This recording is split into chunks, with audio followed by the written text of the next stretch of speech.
ഏറ്റവും പുതിയ മോഡലിലും ട്രെൻഡിലുമുള്ള ലിനൻ ക്ലോത്തുകളും ധോത്തികളും വണ്ടൂരിന് ആദ്യം പരിചയപ്പെടുത്തി ലെനോറ മലബാറിൽ തന്നെ വിസ്മയമൊരുക്കുന്നു. Stitch your style Lenora linen cotton cloth and stitching, Pandikkad road, Wandoor. വിവാഹ പാർട്ടികൾക്ക് 3% മുതൽ അഡ്വാൻസ് ബുക്കിംഗ് സൗകര്യം. വിവാഹാഭരണ സെറ്റ് 2.5 പവൻ മുതൽ. പഴയ ആഭരണങ്ങൾ മാറ്റിക്കൊടുക്കുമ്പോഴും വിൽക്കുമ്പോഴും ഉയർന്ന മൂല്യം. Allison golden diamonds. പെരുന്നാളിന് മുൻപ് സാധാരണക്കാർക്ക് ലഭിക്കേണ്ട ക്ഷേമ പെൻഷൻ വിതരണം വൈകിച്ചതിന് പിന്നിൽ കൃത്യമായ രാഷ്ട്രീയ ഗൂഢാലോചനയുണ്ടെന്ന ആരോപണവുമായി കോൺഗ്രസ് മണ്ഡലം കമ്മിറ്റികൾ. മെയ് 26 തന്നെ വണ്ടൂർ ട്രഷറിയിൽ പെൻഷൻ വിതരണത്തിനുള്ള പണം എത്തിയിട്ടും അത് വിതരണം ചെയ്യാതിരുന്നത് ഇടത് സഖാക്കളുടെ സോഷ്യൽ മീഡിയ പ്രചരണങ്ങൾക്ക് വഴിയൊരുക്കാൻ വേണ്ടിയാണെന്ന് കോൺഗ്രസ് ആരോപിച്ചു. വീഴ്ച വരുത്തിയ ഉദ്യോഗസ്ഥർക്കെതിരെ കർശന നടപടി സ്വീകരിക്കണമെന്ന് കോൺഗ്രസ് ആവശ്യപ്പെട്ടു. പെരുന്നാളിന് മുൻപ് ക്ഷേമ പെൻഷൻ വിതരണം ചെയ്യുന്നതുമായി ബന്ധപ്പെട്ട ഇടതുപക്ഷ അനുഭാവികൾ സോഷ്യൽ മീഡിയയിലൂടെ വ്യാപകമായ പ്രചരണമാണ് നടത്തുന്നത്. ഇതിന്റെ സത്യാവസ്ഥ മനസ്സിലാക്കുന്നതിനായി കോൺഗ്രസ് നേതൃത്വം വണ്ടൂർ ട്രഷറി, വണ്ടൂർ സർവീസ് സഹകരണ ബാങ്ക്, പോരൂർ സർവീസ് സഹകരണ ബാങ്ക്, SBI വണ്ടൂർ ശാഖ എന്നിവിടങ്ങളിലെ മാനേജർമാരുമായി നേരിട്ട് സംസാരിച്ചു. ഈ അന്വേഷണത്തിലാണ് ഞെട്ടിക്കുന്ന വിവരങ്ങൾ പുറത്തുവന്നത്. കേരള സർക്കാർ മെയ് മാസം വരെയുള്ള പെൻഷൻ ഈ മാസം 26-ാം തീയതി പെരുന്നാളിനോടനുബന്ധിച്ച് എല്ലാവർക്കും ലഭിക്കുന്നതിനാവശ്യമായ രീതിയിൽ കൊടുക്കുന്നതിനാവശ്യമായ നടപടികൾ സ്വീകരിച്ചിട്ടുണ്ട്. അതിൻ്റെ അടിസ്ഥാനത്തിൽ ട്രഷറികളിലൊക്കെ പൈസ എത്തിയിട്ടുണ്ട്.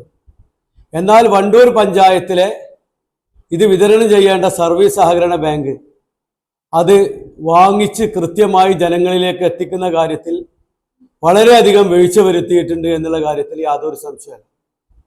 സർക്കാരിനെയും ഭരണ സംവിധാനത്തെയും വികഴ്ത്തി കാണിക്കുന്നതിനു വേണ്ടി LDF നേതൃത്വം കൊടുക്കുന്ന വണ്ടൂർ സർവീസ് സഹകരണ ബാങ്ക് തീരെ താല്പര്യമെടുക്കാതെ ആ പൈസ വാങ്ങാതെ ആളുകൾക്ക് എത്തിച്ചു കൊടുക്കാതെ പെരുന്നാൾ സമയത്ത് ജനങ്ങളെ ബുദ്ധിമുട്ടിക്കുന്ന ഒരവസ്ഥയാണ് ഉണ്ടായിട്ടുള്ളത്. വ്യാപകമായ രീതിയിൽ CPM-ന്റെ ആളുകൾ പെരുന്നാളായിട്ട് എവിടെ പെൻഷൻ എന്നുള്ള രീതിയിലുള്ള പ്രചരണങ്ങളൊക്കെ അഴിച്ചുവിടുകയും ചെയ്യുന്നുണ്ട്. അപ്പോൾ മനഃപൂർവ്വം ഇത് ഞങ്ങൾ ഈ കാര്യവുമായി ബന്ധപ്പെട്ട് ട്രഷറിയിലും അതേപോലെ SBI ബാങ്കിലൊക്കെ അന്വേഷിച്ചപ്പോൾ കാളികാവിൽ ബാങ്കിലും ഞങ്ങളെ തൊട്ട പ്രദേശമായ കാളികാവ് പഞ്ചായത്തിൽ അന്വേഷിച്ചപ്പോൾ കാളികാവ് പഞ്ചായത്തിൽ പെൻഷൻ കിട്ടിയിട്ടുണ്ട്. ആളുകളൊക്കെ വളരെയധികം രോഷാകുലരാണ്.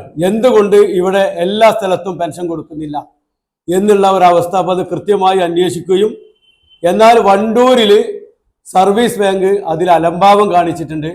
അവർ കൃത്യമായി പൈസ അവിടെ 95 ലക്ഷം രൂപയോളം അവിടെ പെൻഷൻ വാങ്ങി കൊടുക്കേണ്ടതുണ്ട് ആളുകൾക്ക് വിതരണം ചെയ്യാൻ. കഴിഞ്ഞ മെയ് 26 തന്നെ വണ്ടൂർ ട്രഷറിയിൽ ക്ഷേമ പെൻഷൻ വിതരണത്തിനുള്ള പണം കൃത്യമായി എത്തിയിട്ടുണ്ട്.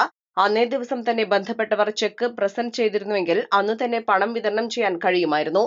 എന്നിട്ടും പണം വിതരണം ചെയ്യാൻ തയ്യാറാകാതിരുന്നത് രാഷ്ട്രീയ പ്രേരിതമാണെന്ന് സംശയിക്കേണ്ടിയിരിക്കുന്നു. ഇടതു സഖാക്കളുടെ സോഷ്യൽ മീഡിയ പ്രചരണങ്ങൾ കൂടി കണക്കിലെടുക്കുമ്പോൾ ഇത് കൃത്യമായി മുൻകൂട്ടി പ്ലാൻ ചെയ്ത ഒരു നടപടിയാണെന്ന് കോൺഗ്രസ് ആരോപിക്കുന്നു. LDF-ന്റെ പ്രധാനപ്പെട്ട നേതാക്കളൊക്കെ ക്ഷേമ പെൻഷൻ ഈ പെരുന്നാളിന് നൽകിയില്ല എന്ന് പറഞ്ഞ് സ്റ്റാറ്റസ് ഇട്ടിരിക്കുകയാണ്. അപ്പോൾ ഇതിൻ്റെ വസ്തുതകൾ പരിശോധിച്ചപ്പോൾ വളരെ വിചിത്രമായ കാര്യങ്ങളാണ് നമുക്ക് മനസ്സിലായത്. കഴിഞ്ഞ മാസം 26-ാം തീയതി ക്ഷേമ പെൻഷൻ ട്രഷറികളിൽ എത്തിയിട്ടുണ്ട്. അപ്പോൾ ട്രഷറിക്കാരത് കൃത്യമായി വെരിഫൈ ചെയ്ത് നമ്മളോട് പറഞ്ഞു 26-ാം തീയതി എത്തിയിട്ടുണ്ട്. ഇതേ സമയം തന്നെ കമ്മ്യൂണിക്കേഷൻ അതത് ബാങ്കുകളിലേക്കും പോകുന്നതാണ്. അപ്പോൾ അതത് ബാങ്കുകൾ ചെക്ക് എഴുതി ട്രഷറിയിൽ പ്രസന്റ് ചെയ്യണം. അവരുടെ ക്ഷേമ പെൻഷൻ എത്രയാണെങ്കിലും ചെക്ക് എഴുതി ട്രഷറിയിൽ പ്രസന്റ് ചെയ്യണം. അങ്ങനെ പ്രസന്റ് ചെയ്ത് കഴിഞ്ഞാൽ ബാങ്കുമായിട്ട് ബന്ധപ്പെട്ട് ക്യാഷ് കൊടുക്കാനുള്ള നടപടി സ്വീകരിക്കലും അത് ഏജന്റുമാർ വഴി കൊടുക്കുന്നതാണ് സിസ്റ്റം ഉള്ളത്. പക്ഷേ ഇപ്പം എന്താ ചെയ്തെന്താ 26-ന് പണം ട്രഷറിയിൽ എത്തിയിട്ടും ഒരു ബാങ്ക് പോലും ചെക്ക് കൊടുത്തില്ല. ഇപ്പോൾ വണ്ടൂർ ബാങ്ക് വൈകുന്നേരം കൊണ്ടു കൊടുത്തു. അപ്പോൾ അത് മനഃപൂർവ്വം വൈകിക്കുകയാണ്. അത് കൊടുക്കാതിരിക്കാനുള്ള ഒരു നടപടിയാണ് ചെയ്തത്. ബാങ്കിൽ ഞങ്ങൾ SBI-ന്റെ വണ്ടൂർ ശാഖയിൽ പോയി അന്വേഷിച്ചു. വണ്ടൂർ ശാഖയിൽ പോയി അന്വേഷിച്ചപ്പോൾ അവർ പറഞ്ഞത് 26-ാം തീയതി ഇന്ന് അവിടെ ചാർജുള്ള ആള് കരുവാരകുണ്ട് ബാങ്കിന്റെ മാനേജറാണ്. ചാർജുള്ള ആള് ഇന്ന് മാനേജർ ലീവായതുകൊണ്ട്. അപ്പൊ അദ്ദേഹം പറഞ്ഞു കരുവാരകുണ്ട് കാളിയാവ് മേഖലയിലെ ട്രഷറിയിൽ നിന്നൊക്കെ 26-ന് തന്നെ വിവരം കിട്ടി, 26-ന് തന്നെ അവിടെ പെൻഷൻ വിതരണം ചെയ്തു. അപ്പൊ വണ്ടൂർ മേഖലയിൽ പെൻഷൻ വിതരണം ചെയ്യാതെ സർക്കാരിനെ മോശപ്പെടുത്താനുള്ള ആസൂത്രിതമായ ഒരു നീക്കമാണ് നടന്നത് നമ്മൾ സംശയിക്കും. സാധാരണക്കാരന് ലഭിക്കേണ്ട പെൻഷൻ മനഃപൂർവ്വം വൈകിച്ച ട്രഷറി ഉദ്യോഗസ്ഥർക്കും സർവീസ് സഹകരണ ബാങ്ക് അധികൃതർക്കുമെതിരെ ഉന്നതതല അന്വേഷണം നടത്തി കർശന നടപടി സ്വീകരിക്കണമെന്നാണ് കോൺഗ്രസിന്റെ ആവശ്യം. East live, Wandoor.